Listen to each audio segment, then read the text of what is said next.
Dr. Fred Hatfield is an impressive guy. He's a powerlifting champion, author, millionaire businessman with a beautiful wife. But he'll tell you his greatest accomplishment is killing his cancer, just in the nick of time. The doctors gave me 3 months to live because of widespread metastatic cancer in my skeletal structure. 3 months. 3 different doctors told me that same thing. It's a horrible, horrible feeling to have someone tell you that the person that you love only has 3 months to live and you're not going to be with him anymore. While Fred was preparing to die, he heard about an anti-cancer diet, also known as metabolic therapy. With nothing to lose, he gave it a try and was shocked when it actually worked. And the cancer was gone completely. To this day, there's no trace of it, and it's been over a year. Although it wasn't easy, Fred stopped eating carbohydrates because carbohydrates turn into glucose inside your body. Cancer cells love glucose and need it so badly that if you stop giving it to them, they die.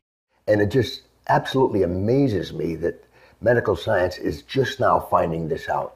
Fred's recovery was not a surprise to Dr. Dominic D'Agostino.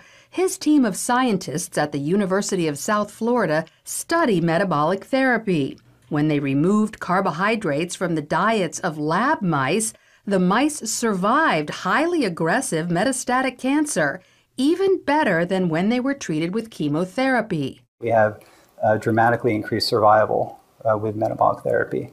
So we think it's important to get this information out. And it's not just lab mice. He's also seen similar success in people, lots of them.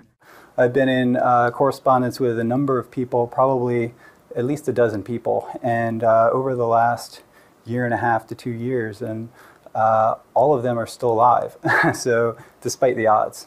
And so this is very encouraging. All cells, including cancer cells, are fueled by glucose.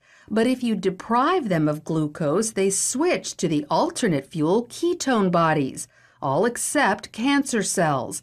A defect prevents them from making the switch to using ketone bodies as fuel, and therefore cancer cells can only survive on glucose. All other cells can use either glucose or ketone bodies. Your normal cells have the metabolic flexibility to adapt from using glucose to using ketone bodies.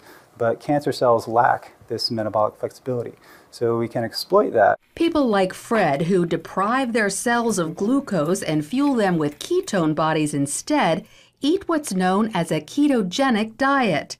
It consists of almost 0 carbohydrates, but lots of natural protein and fat.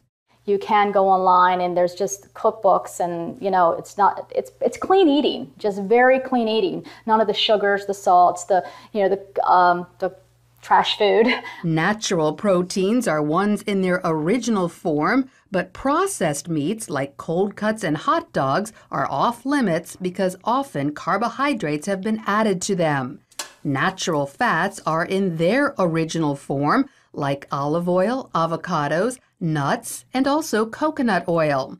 But stay away from trans fats such as shortening or margarine, which are man-made. Some people are afraid to try the ketogenic diet because they think all this fat is bad for their heart.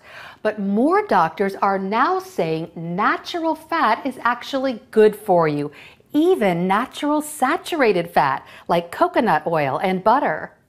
Doctors like cardiologist Stephen Sinatra. Is cholesterol the major cause of heart disease?